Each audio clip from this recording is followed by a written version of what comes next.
Paramita nomor absen 1. Perkenalkan, nama saya Dewa Istri Yogastri Madia nomor absen 5. Perkenalkan, nama saya Isa Abi nomor absen 2. Perkenalkan, nama saya Nurul Gita Chandra Devi nomor absen 28. Perkenalkan, nama saya Kirani nomor absen 14. Mari kita mulai. Kebijakan Jepang di bidang sosial. Dalam bidang sosial, kehidupan bangsa Indonesia pada masa pendudukan Jepang tidak jauh berbeda dengan masa pemerintahan kolonial Belanda. Rakyat tetap merasakan penderitaan akibat eksploitasi dan penjajahan. Seperti kebijakan-kebijakan yang diberlakukan oleh Jepang seperti Romusa, Tonarigumi, Jugun Yanfu, dan sebagainya untuk tenaga pendukung perang Asia Pasifik. Lantas, bagaimana kondisi tersebut dapat terjadi? Untuk menjawab pertanyaan tersebut, mari simak pembahasan berikut. Jadi, dampak yang pertama adalah adanya perubahan stratifikasi sosial. Yang pertama, di tingkatan paling tertinggi adalah Jepang yang pada saat itu adalah penguasa di Indonesia. Kemudian dilanjutkan dengan rakyat Indonesia, terutama rakyat Indonesia yang berintelektual, yang dimana rakyat Indonesia berintelektual ini mendapatkan privilege tinggi, yaitu mendapatkan pekerjaan-pekerjaan yang sebelumnya hanya bisa didapatkan oleh rakyat oleh bangsa Indo-Eropa dan juga bangsa Eropa pada masa penjajahan Belanda. Kemudian rakyat Indonesia yang aristokrat ataupun ningrat itu kehilangan otoritasnya. Jadi pada saat itu terjadi jarak sosial antara golongan intelektual dan juga rakyat Indonesia kebanyakan. Kemudian dilanjutkan dengan bangsa timur asing seperti Arab, India, dan Tiongkok. Dan yang terakhir adalah golongan Belanda dan Eropa.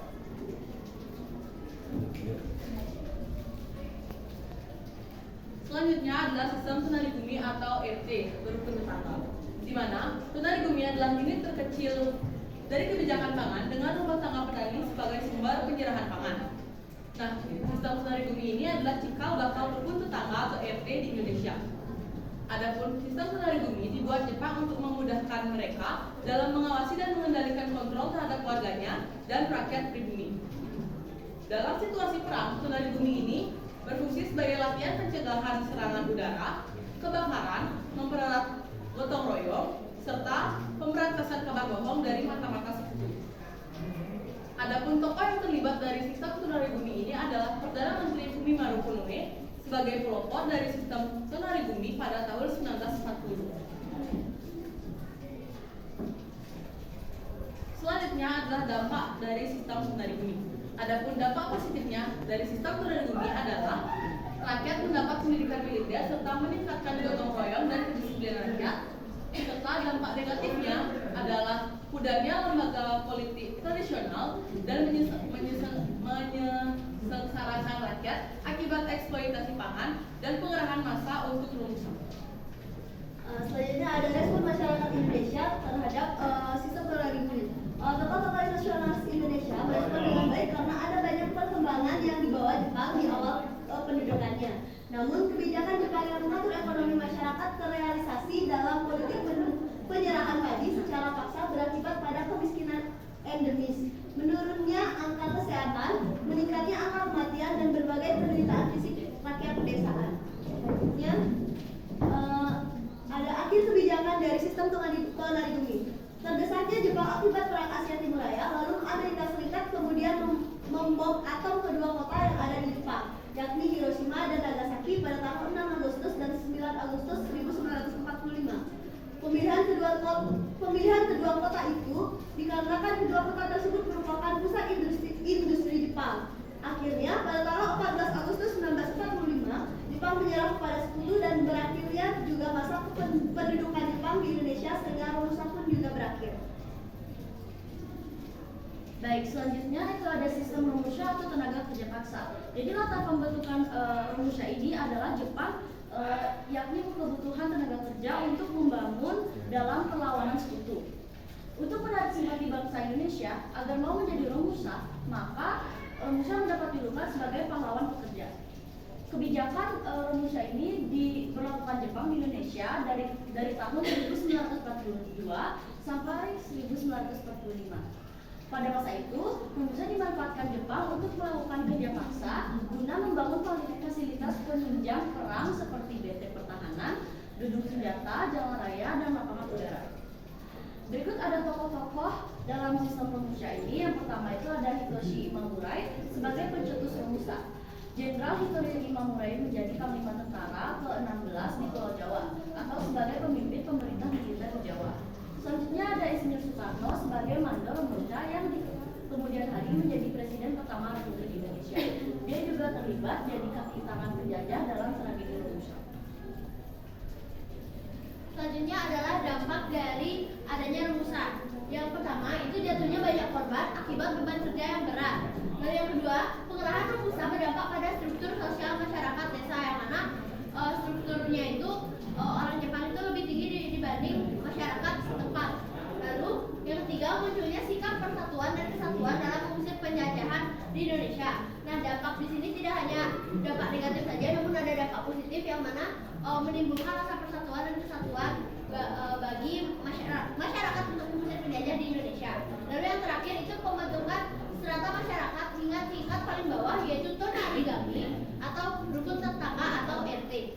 Lalu bagaimana respon masyarakat Indonesia terhadap kebijakan Romusha ini? Itu yang pertama, bangsa kita mencoba untuk membuat berbagai siasat untuk melakukan perlawanan terhadap Jepang. Lalu yang kedua, dimulailah bangsa kita dengan strateginya melalui organisasi-organisasi yang dibentuk oleh Jepang.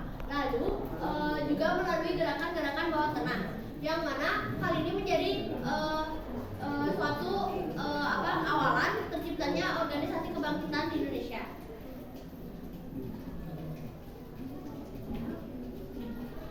Lalu akhir kebijakan dari Romusha, terdesanya Jepang akibat perang Asia Timur Raya. Lalu Amerika Serikat kemudian membom atom kedua kota yang ada di Jepang, yakni Hiroshima dan Nagasaki pada tanggal 6 dan 9 Agustus 1945. Pemindahan kedua kota ini dikarenakan kedua kota tersebut merupakan pusat industri di Jepang. Akhirnya pada tanggal 14 Agustus 1945 Jepang menyerah kepada Sekutu dan berakhirnya juga masa kependudukan Jepang. Baik, selanjutnya saya akan menjelaskan tentang Jugun Dianfu atau perempuan penghibur.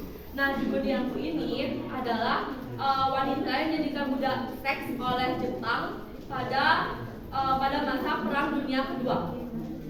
Nah, pasti kalian bertanyakan, kenapa sih di Indonesia itu diberlakukan Jugun Dianfu? Nah, jadi pertama itu kan Jugun Dianfu diberlakukan di Korea Selatan dan juga di Cina karena daerah negara tersebut itu dekat dengan Jepang. Jadi Jugun Dianfu diberlakukan pertama kali di dua negara tersebut. Nah, kalau di Indonesia, perempuan di Indonesia pada pendudukan Jepang itu dipaksa untuk turut serta dalam peperangan. Nah, pekerjaan yang paling menonjol pada masa itu adalah wanita dijadikan sebagai Jugun Dianfu. Nah, pada awalnya itu pendudukan Indonesia, pemerintahan Jepang itu berusaha untuk menanamkan nilai Hako Ichiu atau kayak ajaran tentang kekeluargaan, dan juga Jepang itu mengajarkan tentang nilai-nilai mulia pada perempuan Indonesia. Nah, kedua nilai tersebut ditanamkan pada kehidupan sosial masyarakat Indonesia, sehingga masyarakat Indonesia itu menjadi korban perbudakan seks oleh tentara Jepang. Nah, sebab Jugun Dianfu ini juga disebabkan oleh pemerintahan Jepang itu agar memiliki hiburan yang layak sehingga meningkatkan moral dan kinerja tentara Jepang dalam peperangan. Jadi untuk hiburan tersebut pemerintahan Jepang itu membuat tempat-tempat hiburan. Nah, tempat hiburan itu tersebar di seluruh daerah jajahan Jepang. Nah, pada awalnya itu tempat hiburan itu pertama dilokasikan di dekat kota Shanghai, Cina pada tahun 1932. Lalu Jugun Dianfu juga diharapkan bisa mengendalikan penyakit kelamin di antara tentara Jepang sehingga meminimalisir izin istirahat. Di sini pun ada tokoh yang mengakui atau menandatangani kebijakan Jugo Dianfu. Yang pertama ada Sugiyama Hajime, beliau adalah Menteri Peperangan Jepang. Lalu ada Umezu Yoshijiro, yaitu Wakil Kementerian Pemerintah Peperangan Jepang. Adapun dampak dari Jugo Dianfu, yang pertama, kesehatan yang buruk akibat kekerasan fisik, psikologis, dan juga seksual selama menjadi Ianfu atau budak. Terus yang kedua, pemerintahan Indonesia itu mengalami trauma. Terus yang ketiga, tertekan secara sosial karena masyarakat menganggap bahwa Jugo Dianfu itu sebagai bekas pelacur dan manusia yang kotor. Yang keempat ada masyarakat Indonesia itu tertekan secara psikis karena perasaan bersalah telah menjadi Jugo Dianfu. Terus yang terakhir, masyarakat Indonesia itu sebagian besar mengalami kemiskinan karena ditolak bekerja. Karena masyarakat itu udah menganggap kalau Ianfu itu udah pelacur lah, udah kotor, jadi mereka nggak bisa bekerja. Terus ada pun respon masyarakat Indonesia, yaitu terjadinya pemberontakan tentara di Blitar. Nah, perlakuan tentara terhadap jadi perlakuan tentara Jepang terhadap Indonesia itu bisa mendorong terjadinya pemberontakan. Itu salah satunya pemberontakan tentara Blitar. Jadi pertama itu kan tentara Blitar itu bisa dibilang kayak mereka tuh ada dendam kepada PETA ya. Terus karena perlakuan Jepang ke kaum perempuan di Indonesia itu tidak adil dan juga sikapnya itu semena-mena, jadi tentara Blitar itu melakukan pemberontakan untuk mendapatkan keadilan. Selanjutnya, akhir kebijakan Jugo Dianfu. Nah, karena banyaknya Jugo Dianfu Indonesia yang merasa tertekan hingga mengalami sakit baik fisik maupun mental, mereka juga harus menjalani pemeriksaan dan pengobatan secara rutin. Nah, pada 1945, ketika Jepang sudah hengkang dari Indonesia, para Jugo Dianfu pun dibebaskan.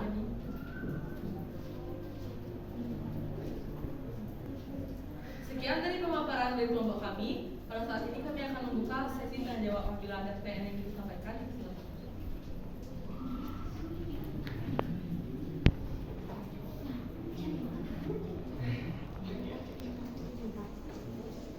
Intan. Jadi saya nomor absen 19. Jadi saya mau bertanya, tadi kan kalian membahas tentang berakhirnya Romusha. Nah, Romusha sendiri memberikan dampak yang tentunya sangat positif bagi masyarakat Indonesia. Nah, selain dampak positif itu, ada nggak dampak negatif yang diberikan setelah atau dampak negatif yang muncul setelah diberhentikannya program Romusha tersebut? Jadi dampak negatif ini pada siapa? Selanjutnya, silakan. Saya nomor organ 4. Yang saya bagaimana perjuangan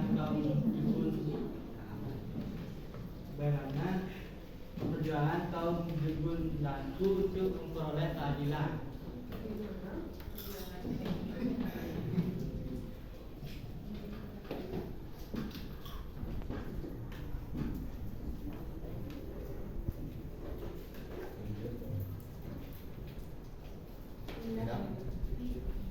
Saya nomor absen 31.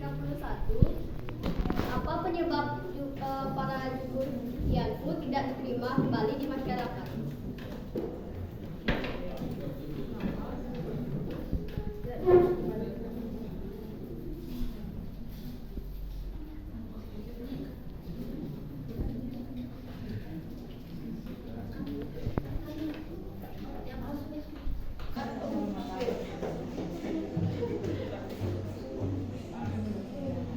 Jadi kami akan mulai menjawab pertanyaan dari teman-teman.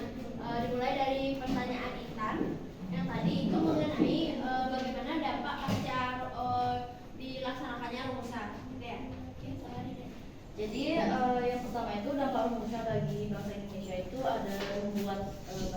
kematian, habis itu ada juga kelaparan, terus kekurangan makanan, sampai terjadi banyak kecelakaan ketika bekerja.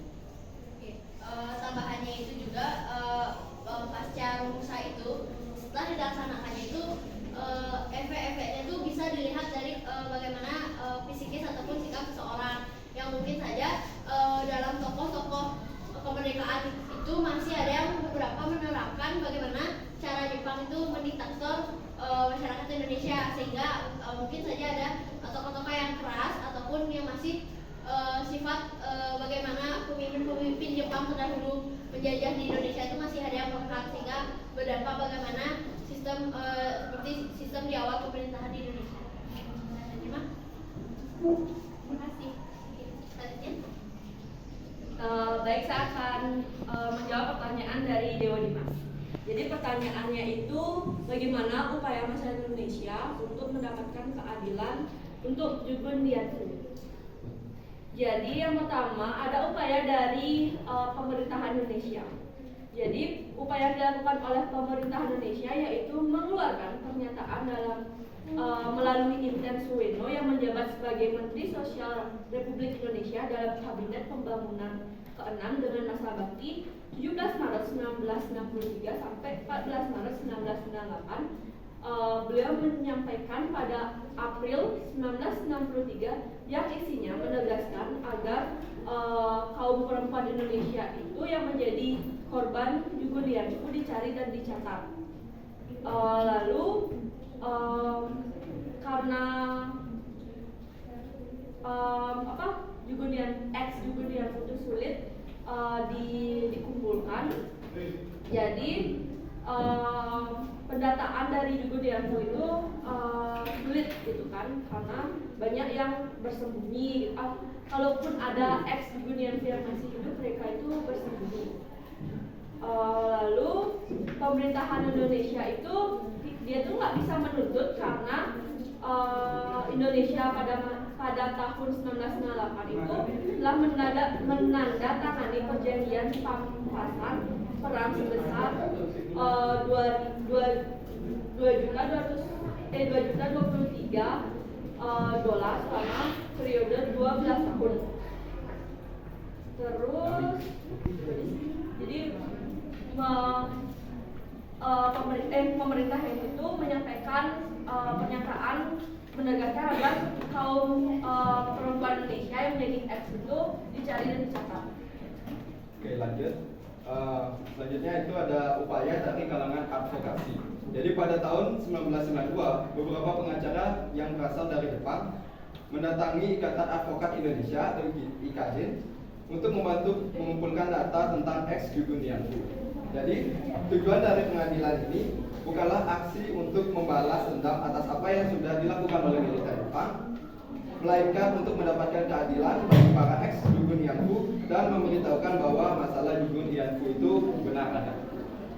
Jadi teman, mantap. Oke, jadi izin menjawab pertanyaan Indah, mengapa korban Jugun Dianfu ini susah diterima di masyarakat? Jadi jawabannya adalah kenapa para korban Jugun Dianfu ini sudah diterima karena sudah dipandang buruk oleh masyarakat setempat. Izin menambahkan, kalau misalnya Jugun Dianfu kan tidak terlepas dari materi yang sudah dijelaskan tadi. Dijelaskan bahwa Jugun Dianfu itu kan budak seks pada zaman Jepang. Nah, mereka tuh tidak diterima kembali di masyarakat karena dia sudah dipandang buruk dan kotor. Mungkin kan pada saat ini juga, mungkin sampai sekarang budak seks itu kan juga dipandang kotor oleh masyarakat kan. Makanya dia tuh susah untuk diterima oleh masyarakat pada zaman dulu. Diterima. Sekian dari pemaparan materi kami tadi. Semoga apa yang kita paparkan bermanfaat bagi kalian semua. Akhir kata, menutup dengan Sarma Santi. Om Santi Santi Santi.